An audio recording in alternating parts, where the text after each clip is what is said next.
Good evening, everyone. Welcome to our yet very special video of technical analysis. And in today's video, we are going to cover why technical analysis is far more powerful than fundamental analysis.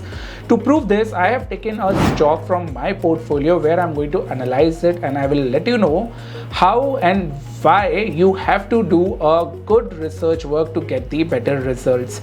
Technical analysis अगर आपने सही से किया then only you will get the result. This is the catch. तो आज मेरे साथ इस वीडियो पे बिल्कुल एंड तक रहिए ताकि मैं आपको शो कर सकूं कि टेक्निकल एनालिसिस की पावर उस लिमिट तक जा सकती है जिस लिमिट तक आपको फंडामेंटल्स भी नहीं बता सकते हैं. डन. तो आज का जो स्टॉक है दोस्तों वो है एक क्लोथिंग इंडस्ट्री से रिलेटेड. इसको मैं सबसे लास्ट में डिस्क्लोज करूंगा कि कौन से चार्ट पे मैं बात कर रहा हूँ, लेकिन आपको जो देखने वाला पॉइंट है समझने वाला पॉइंट है कि इसके जो सपोर्ट्स हैं और इसकी the way I am analysing it is far more different the way people analyze it in the market, right? So let's come and start the chart analysis. So guys, the chart which I'm going to discuss today is a very special chart. Reason is pretty simple because I have my personal holding in this and I'm going to disclose you the levels where I have invested and why I have invested. So point is कि हमें तीन चीजें समझनी है. First कि professional approach of technical analysis और normal approach में कितना बड़ा डिफरेंस होता है. सेकेंड, स्टॉक में कब इन्वेस्ट करना चाहिए एंड थर्ड, किस लेवल तक के लिए इन्वेस्ट करना चाहिए और उसमें चार्ट के किस टूल्स का सबसे बड़ा रोल होता है. Right. So I have divided this analysis into two part. First part where I have keep it for the normal traders और द नॉर्मल एनालिस्ट जो कि इसको एनालाइज करते हैं और उस पर अपना व्यू बनाते हैं, और एक प्रोफेशनल अप्रोच जहां पे मैं आपको बताऊंगा कि अगर मेरे को कोई ये चार्ट एनालाइज करने के लिए बोलता तो मैं कैसे एनालाइज करता. So it is going to be very interesting guys. आपके लाइफ के 3 मिनट्स चाहिए, प्लीज स्पेयर करिए और इसको कुछ लर्न करने की कोशिश करिए. सो फर्स्ट थिंग फर्स्ट, अगर आपको कोई ये स्टॉक एनालाइज करने के लिए दे दिया तो बट ऑब्वियसली बात है हमारा सबसे पहले माइंड जाएगा इस रेजिस्टेंस पे which is a proper supply zone. So from 2019 it's been already 3 years कि इसी लेवल से हमें सप्लाई देखने के लिए मिलती है. स्टॉक वापस बाउंस बैक करता है, फिर से नीचे आता है, फिर सप्लाई जोन को टच करता है और फिर यहाँ पे हमें नीचे सप्लाई देखने के लिए मिल जाती है. So very clear. अगर सप्लाई जोन है तो है ऑब्वियसली, और जब स्टॉक इसके ऊपर निकलेगा 850 900 जोन के ऊपर तो यहाँ से हमें एक क्लियर कट मोमेंटम मिलना चाहिए, ट्रेंड मिलना चाहिए. This is what normal trader thinks, right. लेकिन अगर हम थोड़ा सा और इन डिटेल जाएंगे तो शायद कोई ट्रेडर ले जाके हमें ये भी सप्लाई और रेजिस्टेंस जोन, सप्लाई और डिमांड जोन दिखा सकता है. जैसे यहाँ से हमारे पास डिमांड जनरेट हो रही थी, डिमांड जनरेट हो रही थी. So this was the zone जहाँ पे स्टॉक ने काफी टाइम स्पेंड किया. उसके बाद जैसे ही ये जो जोन था इसको प्राइजेस ने टेकन आउट किया फ्रॉम हेयर, काफी दिन प्राइजेस यहाँ पे स्पेंड करता है, नीचे जाता है, फिर वापस आता है, इसी जगह पे स्ट्रगल करता है थोड़ा सा क्रॉस करने के लिए, वापस रेजिस्टेंस टच करता है, वापस एक अपना डिमांड जोन बनाता है, फिर रेजिस्टेंस जोन टच करता है और फिर ये डिमांड जोन फाइनली ब्रेक हो जाती है. और अब at this point in time हमें मालूम चलता है कि ये जो डिमांड जोन थी या जो सप्लाई जोन था अभी रिसेंटली, अब ये अगेन क्रॉस हो चुका है और यहाँ पे मोमेंटम बिल्डअप होना चाहिए. Right. So this is very normal thinking. इतना तो आप सभी को, मेरे को मालूम है कि इस एरिया में काफी स्ट्रगल है प्राइस का. जब तक इस एरिया में है तब तक प्राइसेस में मोमेंटम नहीं आएगा, लेकिन जिस दिन ये एरिया टेकन आउट हो गया 850 से लेके 900 का जोन, इसके ऊपर प्राइसेस सस्टेन करने लग गए तो डेफिनेटली हमें यहाँ से एक अच्छा खासा मोमेंटम मिलेगा. राइट. Normal thinking. नाउ कैसे एनालाइज कर सकते हैं, और सबसे बड़ा क्वेश्चन है यहाँ पे, तो आप ध्यान दीजिएगा जो मैं आपको दिखाने जा रहा हूँ. दोस्तों सारा खेल होता है लॉग और लीनियर का. इस पे बहुत ध्यान से देखिए, लॉग और लीनियर. अगर लॉग और लीनियर को हमने अच्छे से समझ लिया दोस्तों तो हमें बहुत अच्छे से इसकी इंपॉर्टेंस मालूम चल जाएगी. तो सबसे पहले लीनियर से शुरू करते हैं.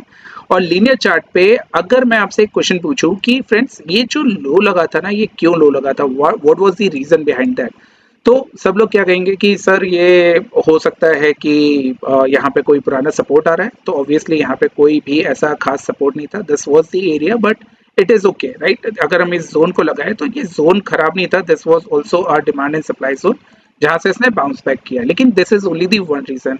सेकंड रीजन क्या हो सकता है, कोई लोग आएंगे और बोलेंगे कि सर इस जगह से आपका यहाँ पे अगर हम एक रिट्रेसमेंट लेते तो इस जगह पे एक जोन मिलता जो कि 61.8 काफी स्ट्रॉन्ग एक आपका रिट्रेसमेंट जोन है और उधर से स्टॉक ने बाउंस किया.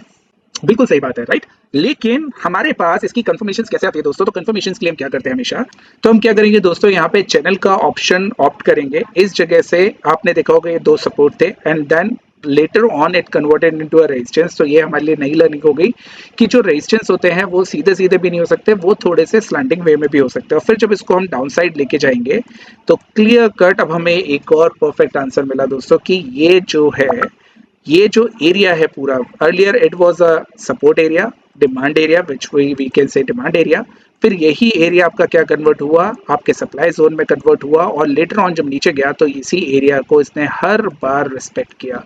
सो फाइनली इस बार भी यही हुआ। हमें इस पॉइंट पे जो देखने के लिए मिला कि प्राइजेस ने जैसे ही फॉल किया, इसी जो एरिया था इसी एरिया को रिस्पेक्ट किया और प्राइसेस ने बाउंस बैक किया। एंड आज जो प्राइसेस में हमें करेक्शन देखने के लिए मिला वो इसी मिडिल जोन एरिया की वजह से देखने के लिए मिला, राइट। सो आई होप ये जो थोड़ा सा पार्ट है, ये जो डिफरेंट पार्ट है, ये आपको बहुत अच्छा लगा होगा। दैट मीन्स कि हमने आज एक नई लर्निंग करी एंड दैट इज कि अगर आप किसी भी एरिया को देखते हैं तो यहाँ पे आपके पास जो ये रेजिस्टेंस एरिया है इसको भी डबल कंफर्मेशन की जरूरत थी, जिसको मैं हमेशा डबल कंफर्मेशन एनालिसिस बोलता हूं। अगर आप इसको डबल कंफर्मेशन नहीं बोलेंगे तो प्रोबेबली ये आपको उतने अच्छे से वर्क नहीं करते हुए दिखेंगे। इसलिए हमने जो स्ट्रेट लाइन लगाई, हॉरिजॉन्टल लाइन लगाई, उसको तो हमने कंफर्म किया, लेकिन उसको हमने एक जगह से और कंफर्म किया, that was on the linear chart which is here. और उस पर हमने एक चैनल लगाया तो हमें सपोर्ट्स भी कंफर्म हुए एंड रेजिस्टेंस भी कंफर्म हुए, जिसका मतलब ये है कि डबल कंफर्मेशन के साथ साथ सपोर्ट की भी डबल कंफर्मेशन थी। और इसी को हमने जब आपके रिट्रेसमेंट पे लिया एंड रिट्रेसमेंट जो नीचे से रैली आई थी और ये ऊपर तक रैली आई थी, तो जो इस रिट्रेसमेंट को लिया, इस रिट्रेसमेंट पे भी ये सपोर्ट लेवल्स हमें कंफर्म हो रहे थे। तो हेंस यहाँ पे सपोर्ट लेवल से बाउंस बैक आना लाजमी था और वो हमें सपोर्ट लेवल मिला। ये हो गया सिर्फ एक पार्ट। नाउ अगर हमें इसे और कंफर्म करना हो तो दोस्तों कैसे कंफर्म करेंगे, वो आपको इस वाले पार्ट में बहुत अच्छे से दिखाई देगा। तो इन सबको हम लोग रब कर देते हैं और इस वाले पार्ट पे बहुत कंसंट्रेट करके देखते हैं कि अगर इस वाले पार्ट को हमें अच्छे से कंफर्म करना है तो और क्या रीजन हो सकते थे। तो एंकर्ड वीवेब इज द ऑप्शन। एंकर्ड वीवेब is a very powerful tool जिसको मैं हमेशा यूज करता हूं और एंकर्ड वीवेब को लगाने के जो तरीके होते हैं उसके लिए मैं वीडियोस जरूर बनाऊंगा। But if you can see this the lowest point here, और इस लोएस्ट पॉइंट से अगर हम एंकर्ड वीवेब को प्लेस करते तो ऑब्वियसली एंकर्ड वीवेब हमें शो कर रहा था कि every time when ever it is taking support from the bounce back of this zone, इसने हमेशा इसी जोन से वापस बाउंस बैक दिया है and hence it is proved कि this is the triple confirmation. First, आपका जो कंफर्मेशन था फिबोनाची का वो कंफर्म था। सेकंड, आपने जो चैनल पे कंफर्मेशन लिया लीनियर चार्ट पे वो कंफर्मेशन था। थर्ड, वीवेब भी आपको कंफर्मेशन दे रहा था कि ये आपका बहुत स्ट्रॉन्ग डिमांड जोन हो सकता है, बिल्कुल प्रोबेबिलिटी काफी हाई और आपको इन्वेस्ट करना चाहिए। And guys I can show you कि इस जगह पे मेरा इन्वेस्टमेंट इस स्टॉक में था जिसको मैंने इन्वेस्ट किया और यहाँ पे now I am getting a good profit till now. लेकिन क्या मेरा टारगेट जोन यही है? नहीं दोस्तों, मेरा टारगेट जोन ये नहीं है, मेरा टारगेट जोन इससे ऊपर है। तो टारगेट्स कैसे निकालेंगे? तो एक बार हम सबको इसको क्लियर कर देंगे। इस सबको हम लोग यहाँ से हटा देते हैं और फिर से देखते हैं। तो पहली चीज सिंपल, देखिए इस जगह से हम लोग फिर से ये जोन लगाते हैं। So basically this is a perfect supply zone। हर बार यहाँ से सप्लाई आ रही है तो ऑब्वियसली जब ये सप्लाई जोन टेकन आउट हो जाएगा, इस जगह से ये क्रॉस कर देगा, तो आपको जब बहुत मैक्सिमम लोग ट्विटर पे, टेलीग्राम पे, हर जगह बोलते हुए मिल जाएगी। Now this is a beautiful pattern. Of course ये बहुत अच्छा पैटर्न हो सकता है जहाँ पे ये इन्वर्टेड हेड एंड शोल्डर हम इसको कह सकते हैं, विच इज क्वाइट विजिबल कि इन्वर्टेड हेड एंड शोल्डर हो सकता है। फिर इसको हम लोग बोल सकते हैं कि अगर इन्वर्टेड हेड एंड शोल्डर नहीं है देन इट इज ओके। लेकिन आप एक चीज ये समझ लीजिए कि पैटर्न के नाम में कुछ नहीं रखा दोस्तों, हमेशा एक ही चीज यहाँ पे पॉसिबिलिटी होती है कि आने वाले टाइम में ये हो सकता है एक और inverted head and shoulder pattern ऐसा बना दे। So there will be two head and shoulder pattern, inverted head and shoulder pattern. और क्योंकि हम इसको लीनियर चार्ट पे सबसे पहले देखते हैं, तो लीनियर चार्ट पे अगर आप देखेंगे तो हमें दो पैटर्न्स के टारगेट लेके चलने हैं। फर्स्ट कि इस जोन से इस जोन तक जो हाईएस्ट जोन है आपने यहाँ से लगाया, so this could be your first target. इसका मतलब है अभी हम 690, अभी हम 690 के आसपास ट्रेड कर रहे हैं। सो पहला टारगेट ही ऑलमोस्ट हमें 1200 का मिल रहा है। दैट मींस कि 90% का अपसाइड मूव दोस्तों, and this is a huge move. Second, ये तो हुआ छोटे वाले हेड एंड शोल्डर का, अगर head and shoulder inverted head and shoulder बनता है तो। लेकिन अगर लॉन्ग वाले का हेड एंड शोल्डर एंड अगर हम लोअर पार्ट से इसको कैलकुलेट करेंगे which is again inverted head and shoulder, big inverted head and shoulder, then it is showing कि आपका जो टारगेट आ रहा है दैट इज अराउंड 1400 गाइस। अभी 1200 से बढ़ के टारगेट 1400 हो गया। तो डेफिनेटली हमें मालूम है कि इसका जो जोन होगा रेजिस्टेंस का वो कहाँ पे हो सकता है, 1200 और 1400 के आसपास। लेकिन are we done yet? No guys, we are not done yet. शायद आप लोग में से बहुत सारे लोगों को नहीं मालूम होगा कि जो मेन टारगेट्स आते हैं वो आते हैं लॉग चार्ट पे, ना कि लीनियर चार्ट पे। सो देखिएगा ये ब्यूटीफुल एनालिसिस। अब अगर आपने इसको लॉग चार्ट पे कन्वर्ट करा और यहाँ पे आपने अगर इसके टारगेट्स लिए from the lower level till highest level, तो इसके जो टारगेट्स है वो 1000 पॉइंट्स और बढ़ गए। Yes guys, 1000 points. तो अब टारगेट आ रहे हैं 2400 लेवल। दैट मीन्स कि अगर आपने करंट मार्केट प्राइस में भी इसमें इन्वेस्ट किया और आपने 2400 तक इसको होल्ड करके रखा, then you are going to get 260% target on the upside, and I think this is a fabulous target, isn't it guys? Comment box में लिख के बताइएगा क्या आप में इतनी कैपेसिटी है कि आप इसको 2400 तक होल्ड कर सकते हैं कि नहीं कर सकते हैं। लेकिन ये जो एक सिनेरियो है ना, ये एक बुकिश सिनेरियो है। मार्केट हमेशा ऐसे नहीं चलता, क्योंकि लोगों की थिंकिंग क्या बोलती है कि ये 260 का टारगेट क्या है ना, कि वन वे में मिल जाना चाहिए, यहाँ से बस ब्रेकआउट दिया और यहाँ से सीधा टारगेट अचीव।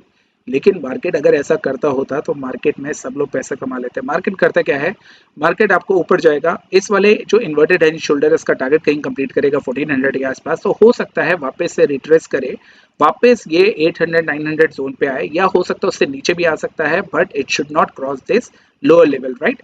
और फिर उसके बाद जब मार्केट बाउंस बैक करेगा तो मार्केट अपना पहला ये जो आपका 1600 का टारगेट हो सकता है ये कंप्लीट करे, रिट्रेस करे, उसके बाद फिर ये टारगेट आके आपका अचीव हो।